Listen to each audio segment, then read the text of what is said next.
اس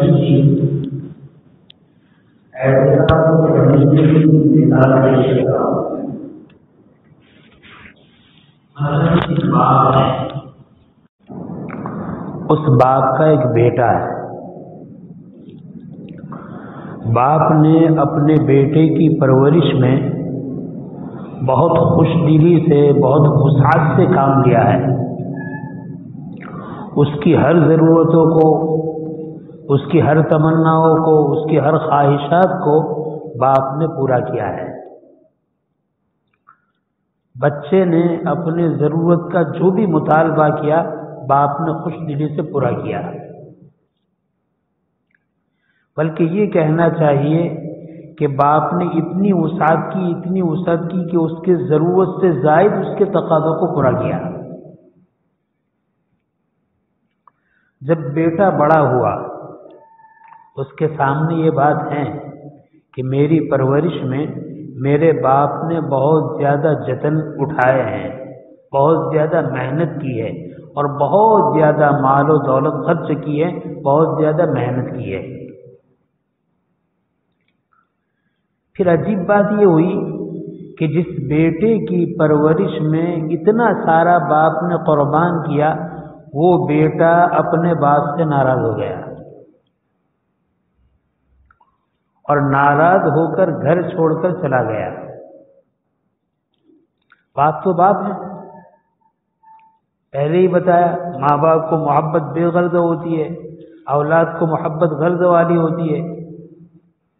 باپ برابر اس فکر میں رہا کہ کسی طریقے سے میرا بیٹا سمجھ جائے اور خود سمجھ کر آ جائے. لمبا عرصہ گزر گیا، 1 مہینے، 2 مہینے، 10 مہینے، 11 مہینے گزر گئے، لیکن بیٹا خود نہیں آیا.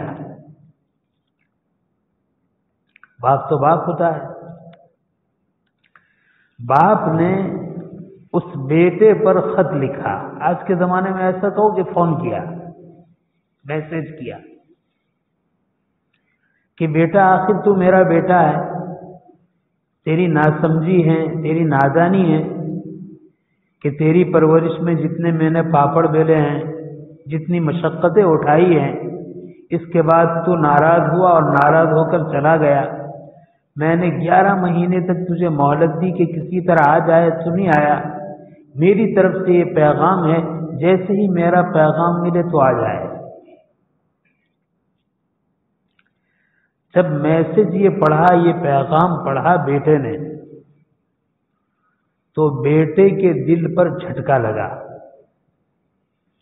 کہ کتنا بہترین باپ ہیں، کتنے مشفق والد ہیں کہ میرے پالنے میں، میرے پوسنے میں کوئی کمی نہیں کی، میری ضرورت کا پورا پورا خیال کیا.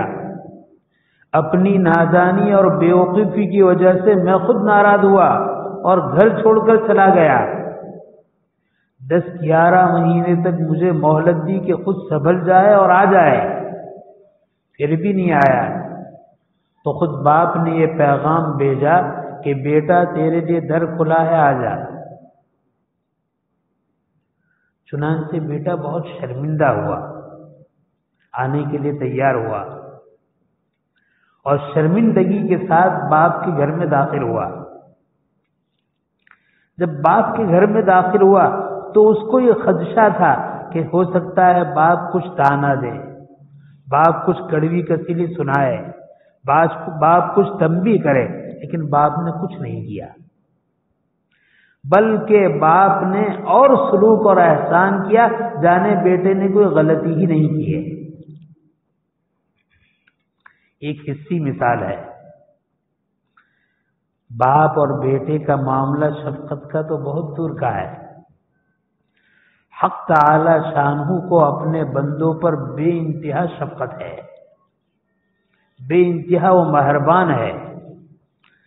70 ماؤں سے زیادہ شفقت کرنے والی ذات حق تعالی شانہ کی ہے. ذرا اس مثال کو سمجھے. انسان پیدا ہوا، پیدا ہونے سے لے کر جوان ہوا، وہاں تک اللہ کی نعمتوں کا محتاج رہا اور اللہ تعالیٰ برابر نعمت برساتے رہے۔ یہ تو سمجھانے کی بات ہے، پیدا ہوا تو پیدا ہونے سے پہلے اللہ تعالیٰ کے انعامات ہیں۔ ماں باپ نے آپس میں ملاقات کی، والدہ کو حمل ٹھہرا، اللہ تعالیٰ کے انعامات وہیں سے ہیں۔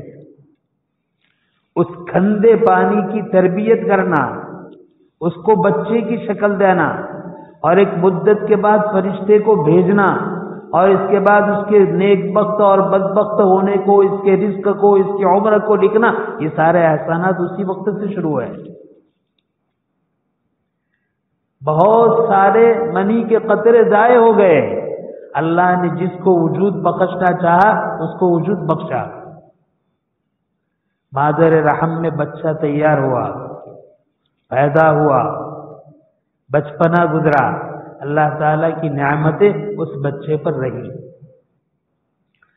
سب سے بڑی نعمت یہ رہی کہ جس ماں کے پیٹ سے پیدا ہوا اللہ نے اس ماں کو زندگی عطا کی۔ بعض مرتبہ ایسا ہوتا ہے بچہ پیدا ہوتا ہے، ماں انتقال کر جاتی ہے۔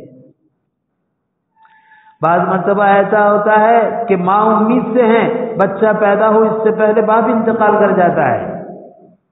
اللہ تعالیٰ نے احسان فرمایا، بچہ پیدا ہوا، ماں بھی زندہ ہے، باپ بھی زندہ ہے، اور ماں اس بیٹے کی برابر خدمت کر رہی ہے، اس کی پرورش کر رہی ہے، دودھ پلا رہی ہے، غذا کھلا رہی ہے، اس کے سارے تقاضوں کو پورے کر رہی ہے۔ بچہ دوڑنے لگا، اس کے کھلونے کا انتظام ہو رہا ہے، بچہ نوجوان ہوا، اس کی ساری ضرورتوں کا انتظام ہو رہا ہے۔ اللہ تعالیٰ نے اتنی ساری نعمتیں اس کو عطا فرمائی کہ وہ نعمت کو سوچ نہیں سکتا۔ نفس و شیطان لگا ہوا ہے، دنیا کے چکر میں پھنس کر اس منعم حقیقی حق تعالی شانو کے احسانات کو بھول گیا اور دنیا میں کے چکر میں پڑ کر دنیا دار بن گیا، نافرمانی میں لگ گیا، اللہ کے احکام کو توڑنے میں لگ گیا، اللہ کے گھر سے دور ہو گیا، اللہ کی فرما برداری سے، اللہ کی عبادت سے دور ہو گیا۔ اللہ تعالیٰ نے مہلت دی، میرا بندہ ہے، آ جاؤ آ جاؤ آ جاؤ۔ 11 مہینے گزر گئے، ابھی تک بندے کو توفیق نہیں ملی کہ وہ آئے۔ حق تعالی شانو نے نبی کریم صلی اللہ علیہ وسلم کے ذریعے میسج اور پیغام بھیجا۔ جس نے رمضان کے مہینے کا اعتکاف کیا 10 دن کا، اس 10 دن کے اعتکاف کا اجر و ثواب میری طرف سے 2 حج اور 2 عمرے کا ہے۔ اللہ کا پیغام ہے، میسج ہے۔ حدیث میں ہے، جس آدمی نے اللہ کی رضا کے لیے 1 دن کا اعتکاف کیا تو اللہ تعالیٰ اس کے اور جہنم کے درمیان 3 بڑی بڑی خندقیں کھود دیں گے، مشرق سے مغرب تک کی۔ کیا مطلب اس کا؟ یعنی اللہ تعالیٰ اپنے فضل سے جہنم سے کوسوں دور کر دیں گے۔ جو جہنم سے جتنا دور ہوا جنت سے اتنا قریب ہوا، جو جنت سے جتنا قریب ہوا جہنم سے اتنا دور ہوا۔ 1 دن کا اعتکاف اللہ کی رضامندی کے لیے، اللہ کی خوشنودی کے لیے کیا، اللہ اس کے اور جہنم کے درمیان 3 بڑی بڑی خندقیں کھود دیں گے۔ یہ اللہ کے رسول صلی اللہ علیہ وسلم کی طرف کے ذریعے سے اللہ کے پیغام ہے، اللہ کے میسج ہے، اللہ کے انعامات ہیں۔ اسی لیے روایتوں میں آتا ہے کہ نبی کریم صلی اللہ علیہ وسلم نے معتکف کے باب میں فرمایا، میں کہنا چاہتا ہوں کہ اللہ تعالی نے جس بندے کو اعتکاف کی سعادت نصیب فرمائی، وہ ذرا خیال کریں، بھٹکا ہوا تھا، بے راہ تھا، اللہ کو بھول گیا تھا، اللہ نے اپنے نبی کے ذریعے پیغام بھیجا، اس پیغام کو شرمندگی کے ساتھ تو نے قبول کیا، سارے علائق کو چھوڑا، اللہ کے گھر میں آ کر پڑا، کوئی تانا نہیں، کوئی تشنی نہیں، کوئی تانا تشنی نہیں، بلکہ تیرے لیے انعامات ہے، تیرے لیے خوشخبریاں ہیں، تیرے لیے بشارت ہے کہ تو نے 1 دن کا اعتکاف کیا تو جہنم سے اتنی دوری، تو نے 10 دن کا اعتکاف کیا تیرے لیے 2 عمرے کا ثواب، 2 حج کا ثواب۔ اللہ اکبر۔ اسی لیے نبی کریم صلی اللہ علیہ وسلم نے مدینہ منورہ ہجرت کے بعد بہت اہتمام فرمایا ان 10 دن کے اعتکاف کا۔ مدینہ تشریف لانے کے بعد 10 رمضان آپ کو ملے ہیں۔ 3 رمضان آپ سفر کی وجہ سے آپ اعتکاف نہ کر سکے، کبھی غزوہ بدر کا موقع ہے، کبھی تو موقع ہے فتح مکہ کا موقع ہے، اور ایک موقع پر کسی وجہ سے آپ مدینہ رہتے ہوئے اعتکاف نہ کر سکے۔ تو 10 میں سے 3 سال تو آپ نے اعتکاف نہیں کیا، 1 سال آپ نے پورے مہینہ کا بھی اعتکاف کیا، 1 سال 20 دن کا بھی اعتکاف کیا، اور 5 سال مسلسل 10 دن کا اعتکاف فرمایا۔ ام المومنین حضرت عائشہ صدیقہ رضی اللہ عنہا فرماتی ہے کہ نبی کریم صلی اللہ علیہ وسلم مدینہ منورہ تشریف لائے اور پابندی سے اعتکاف کرتے رہے، یہاں تک کہ اللہ تعالیٰ نے آپ کو اپنے دربار میں بلا لیا، دنیا سے چلے گئے۔ تو آپ کے دنیا سے چلے جانے کے بعد آپ کی ازواج مطہرات اپنے اپنے حجرے میں اس سنت کو زندہ کرتی تھی اور اعتکاف کرتی تھی۔ روایتوں سے معلوم ہوتا ہے آپ نے مہینے بھر کا اعتکاف کیا، وہ بھی شب قدر کی تلاش میں، پہلے عشرے کا اعتکاف کیا، پھر کہا کہ شب قدر کی تلاش میں، لیکن شب قدر کو نہیں پایا، دوسرے عشرے کا اعتکاف کیا، پھر فرمایا کہ دوسرا عشرہ بھی پورا ہوا، شب قدر کو نہیں پایا، لیکن حاطف غیبی یعنی فرشتے نے بتلایا کہ وہ تیسرے عشرے میں ہوتا ہے، لہذا جو میرے ساتھ اعتکاف کرنا چاہے تیسرے عشرے کا کہ اعتکاف کرے۔ آپ نے مہینے بھر کا اعتکاف کیا۔ 1 سال آپ نے کسی وجہ سے اعتکاف نہیں کیا، اس کے بعد والا جو سال تھا وہ آپ کی حیات طیبہ کا آخری سال تھا، آپ نے اس میں 20 دن کا اعتکاف فرمایا۔ تو 1 مہینے کا اعتکاف بھی ثابت، 20 دن کا اعتکاف بھی ثابت، اور اس کے علاوہ مسلسل ہر رمضان میں آخری 10 دن کا اعتکاف یہ آپ کا معمول رہا۔ بہت سعادت مند بندے ہیں اور بہت سعادت مند بندیاں ہیں جس کو حق تعالی شانہ اپنے فضل سے اعتکاف کی فضیلت سے اور اعتکاف کے سنت کی ادائیگی سے مالا مال فرمائے۔ ابن قیم لکھتے ہیں کہ اعتکاف کی حقیقت یہ ہے کہ گنہگار آدمی یہ ٹھان لے کہ میں نے اللہ کی نافرمانی کر کے اللہ کو ناراض کر لیا ہے، اب میں پختہ ارادہ کرتا ہوں، پختہ عزم کرتا ہوں کہ جس طرح اللہ کو ناراض کیا ہے، گھر بار کو چھوڑ کر اللہ کے گھر پر پڑھ کر اللہ کو ایسا مناؤں گا کہ اللہ راضی نہیں ہوں گے، وہاں تک اللہ کا در نہیں چھوڑوں گا۔ اعتکاف کی روح۔ لہذا میں ان نوجوانوں سے خاص طور پر عرض کروں گا، عام طور پر بوڑھے اعتکاف کرتے ہیں نہیں، جو نوجوان فارغ ہیں، جو اپنی ضروریات کو آگے پیچھے کر سکتے ہیں، وہ نوجوان اپنے اپنے محلے کی مسجدوں میں یہ 10 دن کے اعتکاف کا اہتمام کریں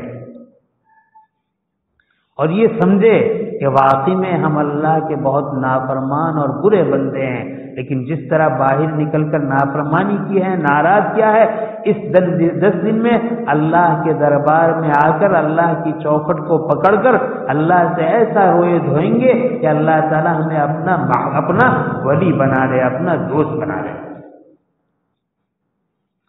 اسی لیے معتکف حضرات سے درخواست ہے کہ اعتکاف کا اہتمام کرے اور ساتھ ساتھ میں مسجد میں آنے کے بعد مسجد کے مصلیوں سے بھی کٹ جائے۔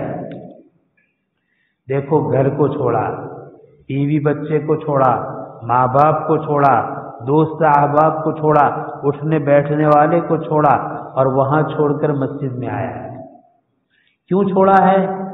سب سے تعلق ہٹا کر اللہ سے تعلق کو جوڑنے کے لیے آیا ہے۔ لہذا جب مسجد میں آیا ہے تو مسجد میں بھی ایک کونا اس طرح پکڑ لے کہ مسجد کے مصلیوں سے بھی ہمیں کوئی لینا نہیں، ہمیں تو اللہ سے لینا ہے، اللہ کے بندوں سے کوئی تعلق نہیں۔ اسی لیے بہت بہتر بات ہے کہ مسجد میں ہمارا اعتکاف کا حجرہ کم سے کم اتنا ہو کہ جس میں ایک بستر اور ایک مصلی آ سکے، ایک بستر ہو ایک مصلی ہو، اگر کم معتکف ہے تو۔ اور ہماری سنتیں، ہمارے نوافل، ہماری تلاوت، ہماری عبادت، یہ ساری کی ساری ہمارے خیمے میں، ہمارے حجرے میں۔ روایتوں سے معلوم ہوتا ہے نبی کریم صلی اللہ علیہ وسلم 21ویں شب میں غروب آفتاب سے پہلے اعتکاف کے لیے مسجد میں حاضر ہو جاتے تھے، تشریف لے آتے تھے، داخل ہو جاتے تھے، اور رات بھر عبادت کرتے تھے، اور صبح فجر کی نماز پڑھنے کے بعد اپنے معتکف میں چلے جاتے تھے۔ گویا کہ مشق ہے، جائز ہے، پہلے ہی سے آ کر اعتکاف میں چلے جائے کوئی بات نہیں، لیکن حدیث میں یہ عمل بھی ملتا ہے کہ آپ مسجد میں تشریف لائے، غروب آفتاب سے پہلے آپ نے رات بھر عبادت کی، صبح فجر کی نماز پڑھی، پڑھنے کے بعد آپ معتکف میں چلے گئے، معتکف میں چلے گئے، اب ختم معاملہ۔ لہذا اگر ہمارے نوجوان اس بات کا اہتمام کرے، بہت فضیلت کی چیز ہے۔ اور یہ سنت ایسی ہے کہ جس طریقے سے مرد اس سنت کو حاصل کر سکتے ہیں، اللہ نے عورتوں کو بھی اس سنت کی ادائیگی کی سعادت بخشی ہے۔ گھر میں چند مستورات ہیں، ایک عورت اس بات کا خیال کر لے کہ انشاءاللہ میں رمضان کا اعتکاف کروں گی، اور اعتکاف کے لیے ایک جگہ کو مخصوص کر دے جہاں اس کا بستر ہو اور اس کا مصلی ہو، اور بلا ضرورت وہاں سے باہر نہ نکلے، اپنے گھر کی عورتوں سے کام کاج کراتی رہے اور وہ اعتکاف میں مشغول رہے۔ نظام اس طرح بن سکتا ہے، ہر گھر سے نوجوان بھی اس بات کی سعی کرے۔ مثلا گھر میں 3 آدمی ہیں، ایک آدمی کاروبار کو سنبھالے گا، ایک آدمی اعتکاف کرے گا، اور ایک آدمی اعتکاف کرنے والے کی خدمت کرے گا۔ مستورات ہیں، مستورات میں ایک عورت گھر میں اعتکاف کرے گی اور دوسری عورتیں اس کی خدمت بھی کرے گی اور گھر کے کام کاج بھی کرے گی۔ اس سنت کو زندہ کرنے کی ضرورت ہے۔ عام طور پر بیچارے جو مسجد کے کھوٹے ہوتے ہیں یا جو بوڑھے ہوتے ہیں، وہ اس بات کا اہتمام کرتے ہیں، نوجوانوں بھی اس کا شوق کم ہو رہا ہے۔ بہت اچھا موقع ہے، اللہ نے جس کو فراغت عطا فرمائی ہے وہ ہمت کرے، ارادہ کرے، اور مسجد کے ادب احترام کے ساتھ 10 دن مسجد میں کھپا دے اور لگا دے۔ ہاں، یہ ارادے کے ساتھ کہ جس خدا کو مسجد کے باہر ناراض کیا ہے، اس خدا کو راضی کرنے کی غرض سے مسجد میں اس طرح سے داخل ہوا ہوں کہ ایسا راضی کروں گا، ایسا راضی کروں گا کہ انشاءاللہ پھر باہر نکلنے کے بعد بھی ناراض کرنے کا موقع نہیں آئے گا۔ عزم و ارادہ ہو، ہمت ہو، اور اس کے بعد وہ اس طریقے سے اعتکاف کرے۔ اور معتکف کے لیے تو بڑی شان ہے، حدیث میں ہے نبی کریم صلی اللہ علیہ وسلم نے اعتکاف کرنے والے آدمی کے لیے فرمایا کہ اعتکاف کرنے والا گناہوں سے بچا رہتا ہے، دور رہتا ہے۔ دیکھو بہت سارے گناہ ہیں، جو گناہ آدمی مسجد کے باہر ہی کر سکتا ہے، مسجد میں نہیں کر سکتا۔ مسجد اللہ کا وہ پاکیزہ مکان ہے جس میں آدمی گناہ کرنے سے بچ جاتا ہے۔ میں یہاں بہت ادب احترام کے ساتھ ایک بات کہوں گا، چاہے ہمارے معتکف ہو، چاہے ہمارے محلے کے مصلی ہو، چاہے اللہ کے راستے میں نکلنے والے ہمارے دینی بھائی ہو، مسجد یہ خالص اللہ کی عبادت کی جگہ ہے۔ اس میں 2 چیزوں سے اپنے آپ کو بچانا معتکف کے لیے، ہر مصلی کے لیے بے انتہا ضروری ہے۔ ایک تو مسجد میں ساتھیوں کا بلا وجہ بات چیت کرنا، اپنے آپ کو خوب بچائے سے، اور دوسرا بلا ضرورت مسجد میں موبائل کا استعمال۔ میں تو یہ عرض کروں گا مسجد میں آنے والا جیسے ہی مسجد کے دروازے میں داخل ہو موبائل کو بند کر دے۔ ہمارا حال یہ ہے کہ مسجد میں اللہ سے تعلق جوڑنے کے لیے آئے ہیں، لیکن تعلق کیسے جڑے گا؟ دوسرا تعلق ہم نے موبائل سے قائم رکھا ہے۔ دیکھو میرے بھائی، ایک ذات سے تعلق کو قائم کرنے کے لیے سارے علائق سے آدمی کو ہٹنا پڑے گا، سارے تعلقات کو ختم کرنا پڑے گا۔ اس کو آپ بہت اچھی طرح سمجھ سکتے ہیں۔ ایک آدمی سونے کے لیے بستر پر مچھردانی لگاتا ہے، اور مچھردانی میں سارے طریقے سے اس نے مچھروں کو نکال دیا ہے، ایک چھوٹا سا مچھر رہ گیا ہے، ایک ہی مچھر چھوٹا سا۔ وہ کہتے ہیں 100-150 تھے، اس کو تو میں نے نکال دیا، ایک ہی ہے، چھوڑ دو اس کو۔ وہ ایک مچھر اس کو چین سے اور راحت سے سونے دے گا؟ نہیں، بلکہ وہ اندر گھسا ہوا اور اندر گھرا ہوا مچھر اس کو اتنا پریشان کرے گا، اتنا پریشان کرے گا کہ اس کی پوری رات خراب کر دے گا۔ ایک ہی۔ ٹھیک اسی طریقے سے ہم اللہ کے دربار میں اللہ سے تعلق کو چھوڑنے کے لیے آئے ہیں۔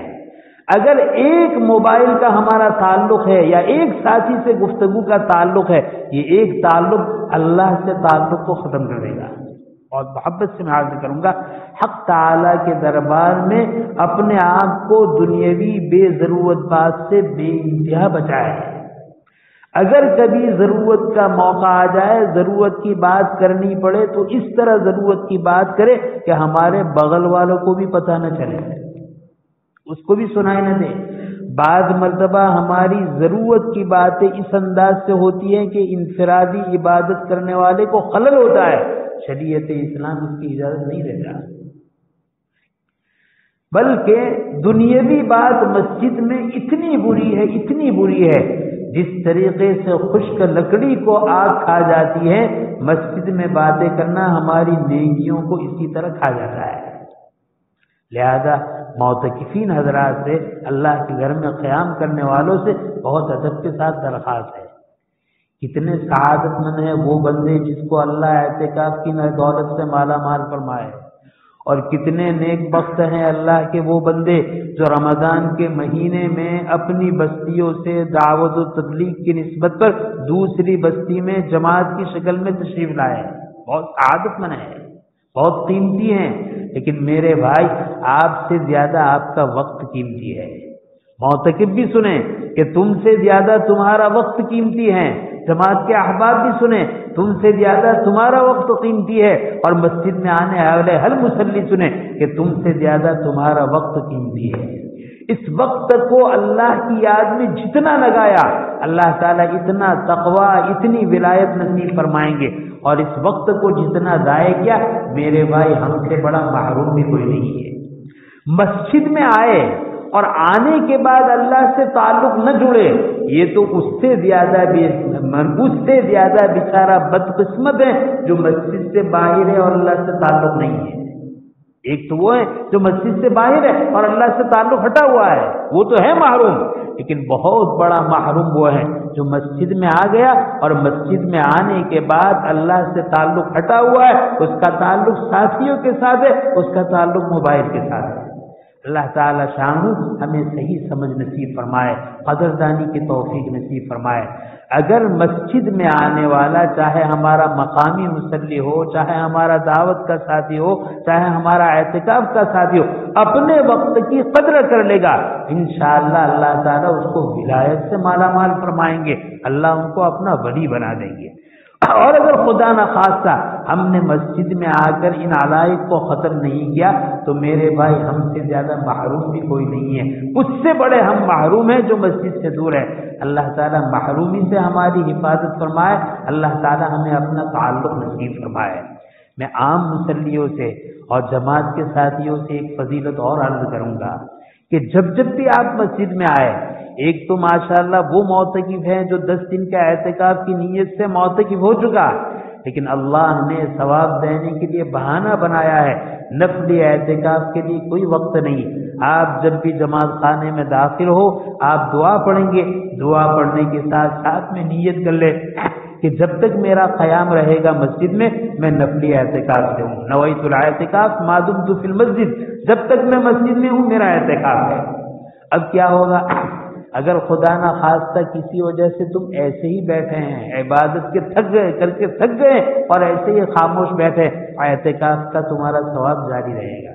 اور معتکف کی شان یہی ہے کہ جو آدمی مستقل اعتکاف کر لیتا ہے وہ کھاتا ہے مسجد میں تو ثواب، پیتا ہے تو ثواب، کپڑے بدلتا ہے تو ثواب، سوتا ہے تو ثواب، عبادت کرتا ہے تو ثواب، نماز پڑھتا ہے تو ثواب، ذکر و اذکار کرتا ہے تو ثواب، آرام کرتا ہے تو ثواب.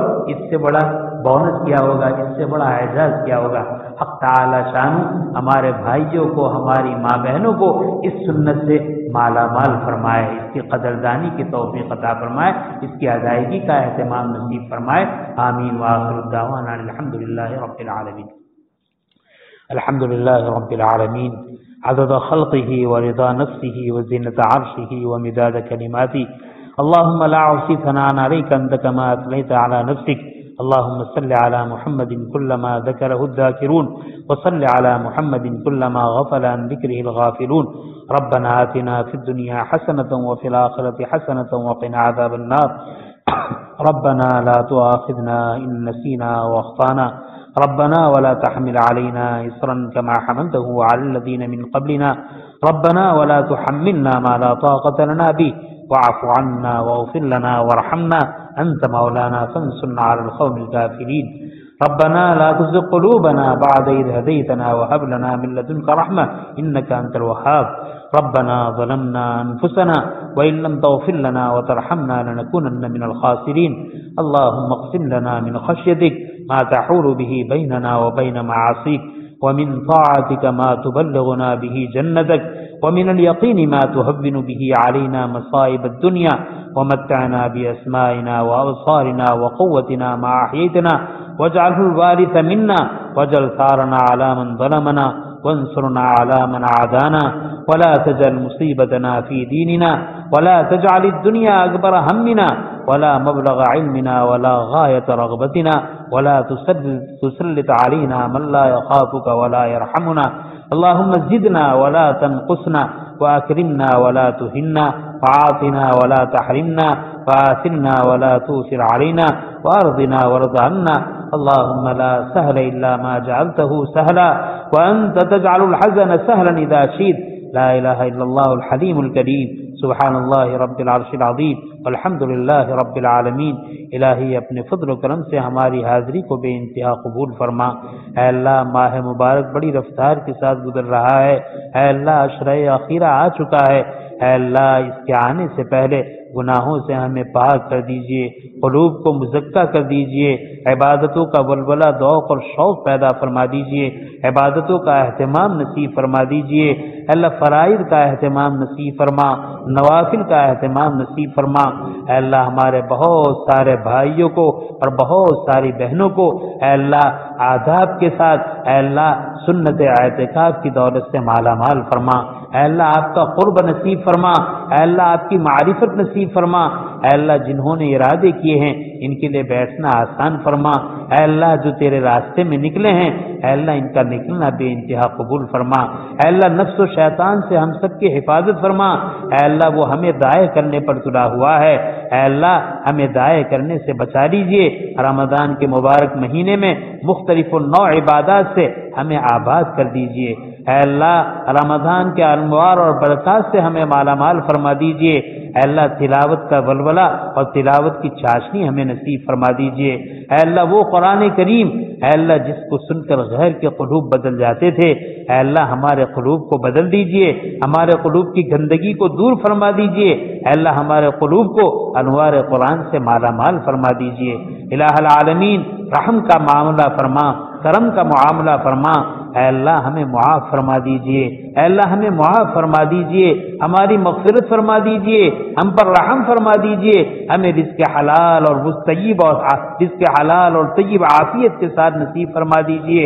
اے اللہ مشتبہ رزق سے ہماری حفاظت فرما دیجئے، حرام رزق سے ہماری حفاظت فرما دیجئے۔ اے اللہ رزق حلال کو حاصل کرنا آسان فرما دیجئے، رزق مشتبہ اور حرام سے ہماری پوری حفاظت فرما دیجئے۔ اے اللہ ہماری اولادوں کو نیک صالح بنا دیجئے۔ اے اللہ جن کی اولاد نافرمان ہے اے اللہ ان کو صحیح فرما بردار بنا دیجئے۔ اے اللہ بعض ماں باپ اپنی اولاد پر دشمن بنے ہوئے ہیں، اے اللہ ان ماں باپ کو بھی صحیح سمجھ نصیب فرما دیجئے۔ اے اللہ جو نیک صالح ہیں ان پر توجہ کم ہوتی ہے، اے اللہ توجہ زیادہ کرا دیجئے۔ اے اللہ ماں باپ کو اپنی اولاد کے اور اولاد کو اپنی ماں باپ کے حقوق پہچان کر ادا کرنے کی توفیق اور سعادت نصیب فرما دیجئے۔ اے اللہ ہر خیر کو مقدر فرما دیجئے۔ اے اللہ گھروں سے اے اللہ انتشار اور اختلاف کو ختم فرما دیجئے۔ اے اللہ گھروں میں جھگڑے ہیں، گھروں میں بے دینی ہیں، گھروں میں اے اللہ سنتوں کا خاتمہ ہو رہا ہے۔ اے اللہ ہماری زندگیوں میں اے اللہ سنتوں کا اہتمام نصیب فرما۔ اے اللہ یہ مبارک راتیں عام طور پر کھانے پینے کی نظر ہو جاتی ہیں، اے اللہ کھانے پینے کی تیاری میں گزر جاتی ہیں۔ اے اللہ عشرہ اخیرہ کی راتوں کی اے اللہ قدردانی مردوں کو بھی نصیب فرما اور ہماری ماں بہنوں کو بھی نصیب فرما۔ اے اللہ زندگی پر کھاتے رہے، مبارک راتیں آئی تو کھانے بنانے کی سوجی اے اللہ اس سوچ سے ہماری حفاظت فرما۔ اے اللہ بے شمار نعمتیں آپ نے عطا فرمائی ہیں، اے اللہ یہ مبارک راتیں آپ نے رونے کے لیے عطا فرمائی ہیں، عبادت کے لیے عطا فرمائی ہیں، آپ سے تعلق کو جوڑنے کے لیے عطا فرمائی ہیں، ناراضگی کو رضامندی سے بدلنے کے لیے عطا فرمائی ہیں۔ اے اللہ ایسے کام کروا دیجئے، ایسے اعمال صالحہ کروا دیجئے جس سے آپ راضی ہو جائے۔ اے اللہ آپ راضی ہو جائے، اے اللہ آپ ہم سے ناراض ہیں، اے اللہ آپ ناراضگی سے ہمیں بچا لیں، اے اللہ ہم سے راضی ہو جائیے، اے اللہ پوری امت سے راضی ہو جائیے۔ اے اللہ امت کے بیماروں کو شفاء کاملہ عاجلہ دائمہ مستمرہ نصیب فرما، امت کے پریشان حالوں کی پریشانیوں کو دور فرما، امت کے مقروضوں کے قرض کی ادائیگی کی شکلیں پیدا فرما۔ اے اللہ جو بے قصور مقدمات میں معقود ہیں ان کی رہائی کی شکلیں پیدا فرما، مظلوم کو اے اللہ مظلوم کی دستگیری فرما، ظالم کو ظلم سے روک دیجئے۔ اے اللہ مظلوم کی قدم قدم پر نصرت فرما، اعانت اور حفاظت فرما۔ اے اللہ ہر خیر کو مقدر فرما، اے اللہ ہر شر سے حفاظت فرما۔ اے اللہ ہم تو ناواقف ہیں، نہ معلوم ہم رمضان میں آپ سے کیا مانگے۔ اے اللہ رمضان میں آپ سے سلامتی مانگتے ہیں، اپنی سلامتی مانگتے ہیں، ایمان کی سلامتی مانگتے ہیں۔ اے اللہ جب تک دنیا میں زندہ رکھے دین اسلام پر عافیت کے ساتھ قائم رکھیے، جب وقت اجل آئے اے اللہ حسن خاتمہ کی دولت سے مالا مال فرمائیے۔ اے اللہ ہم کمزور ہیں، ایسے مصائب میں مبتلا نہ فرما کہ ہمارا ایمان ڈگمگا جائے۔ اے اللہ ایسے حالات سے دوچار نہ فرما کہ ایمان سے ہم ہاتھ دھو بیٹھے۔ اے اللہ امت کا بہت بڑا طبقہ اے اللہ کالجوں کی لائن سے اے اللہ بہت تیزی سے دین سے دور ہو رہا ہے۔ اے اللہ سب کے ایمان کی حفاظت فرما، اے اللہ سب کے ایمان کی حفاظت فرما، نئی نسلوں کی ایمان کی حفاظت فرما، بیٹے اور بیٹیوں کے ایمان کی حفاظت فرما۔ اے اللہ جس کو آپ نے اس دولت سے مالا مال فرمایا ہے اے اللہ خاتمہ ان کا خیر فرما۔ اے اللہ دنیا میں تیرے بے شمار بندے ہیں، اے اللہ ہم سب کے لیے ہدایت کا سوال کرتے ہیں۔ اے اللہ آپ سب کو ہدایت عطا فرما دیجئے، گمراہی سے نکال دیجئے، بے دینی سے نکال دیجئے۔ اے اللہ دین کامل نصیب فرما دیجئے۔ اے اللہ گنہگاروں کو سچی پکی توبہ نصیب فرما دیجئے۔ اے اللہ زانیوں کو زنا سے، شرابیوں کو شراب سے، جوئے باز کو جوئے سے اور ہر گناہ صغیرہ اور کبیرہ میں مبتلا شخص کو تمام گناہوں سے اے اللہ سچی پکی توبہ نصیب فرما۔ اے اللہ ہم پوری امت کی طرف سے آپ سے توبہ طلب کرتے ہیں، بھیک مانگتے ہیں ہدایت کی۔ اے اللہ انہیں ہدایت نصیب فرما، اے اللہ انہیں ہدایت نصیب فرما، اے اللہ انہیں ہدایت نصیب فرما۔ اے اللہ جو کچھ مانگا وہ بھی عطا فرما، جو کچھ رہ گیا اپنے فضل سے اس سے بڑھ کر اور بہتر عافیت کے ساتھ نصیب فرما۔ الہ العالمین تیرے بہت سارے بندے اور بندیوں نے اپنی اپنی ضرورتوں کے لیے دعاؤں کے لیے کہا ہے، لکھا ہے۔ اے اللہ آپ ہماری ضرورت ہم سے زیادہ جانتے ہیں، پریشانیوں کو زیادہ جانتے ہیں۔ اے اللہ تیرا جو بندہ اور تیری جو بندی جن پریشانیوں میں مبتلا ہے اے اللہ اپنے فضل سے ان کی پریشانیوں کو دور فرما، اے اللہ جس حاجات سے دوچار ہیں ان کی حاجات کو پورا فرما، اے اللہ مظلوم ہیں ان کی مظلومیت کو ختم فرما، اے اللہ تنگ دست ہیں ان کی تنگ دستی کو ختم فرما، اے اللہ امت کے ننگوں کو پہنا دیجئے، امت کے بھوکوں کو کھلا دیجئے، امت کے پیاسوں کو پلا دیجئے، امت کے بے گھر کو گھر عطا فرما، بے در کو در عطا فرما، بے سہارا کا سہارا بن جا، اے اللہ بے سہارا کا سہارا بن جا، اے اللہ ہم آپ سے کیا مانگے، اے اللہ ہم آپ سے آپ کو مانگتے ہیں، آپ سے آپ کی معرفت مانگتے ہیں، آپ سے آپ کی محبت مانگتے ہیں، اے اللہ ہمیں ایمان کامل نصیب فرما، اے اللہ مخلص بنا دیجئے، اے اللہ ریا سے ہماری حفاظت فرما، اے اللہ دلوں کے توڑ کو ختم فرما، اے اللہ دل میں کجی ہے، دل میں قدورت ہے، دل میں حسد ہے، بغض ہے، عداوت ہے، کینہ ہے، اے اللہ مومن کا دل ایسا نہیں ہوا کرتا، اے اللہ ہم مومن کہے جاتے ہیں اور دل ہمارے گندے ہیں، الہ العالمین گندے دلوں کو پاک کر دیجئے، گندگی کو نکال دیجئے، گندگی کو دور کر دیجئے، اے اللہ ان دلوں میں محبت پیدا فرما، اتحاد اور اتفاق پیدا فرما، اے اللہ مودت پیدا فرما، ہمدردی پیدا فرما، غمخواری پیدا فرما، اے اللہ حسن اخلاق کی دولت سے مالا مال فرما، اے اللہ بد اخلاقی سے ہماری حفاظت فرما، اے اللہ ہمارے عقائد کو صحیح کر دیجئے، ہماری عبادات کو درست کر دیجئے، ہمارے معاملات اور معاشرت کو درست کر دیجئے، اے اللہ ہم آپ سے زندگی کے ہر شعبے میں اے اللہ اتباع سنت اور اتباع شریعت مانگتے ہیں، اے اللہ اپنے فضل سے نصیب فرما، الہ العالمین ہماری دعا کو اپنے فضل و کرم سے، اپنے اسماء حسنہ کی برکت سے اور حضرات انبیاء اور رسل علیہم الصلاۃ والسلام کے صدقہ طفیل قبول فرما۔ اللهم انا نسألك من خير ما سألك منه نبيك وحبيبك محمد صلى الله عليه وسلم، ونعوذ بك من شر ما استعاذك منه نبيك وعبدك محمد صلى الله عليه وسلم، وأنت المستعان وعليك البلاغ، لا حول ولا قوة إلا بالله العلي العظيم۔ ربنا تقبل منا إنك أنت السميع العليم، وتب علينا إنك أنت التواب الرحيم، وصلى الله تعالى على خير خلقه سيدنا ومولانا محمد وآله وصحبه أجمعين، آمين برحمتك يا أرحم الراحمين۔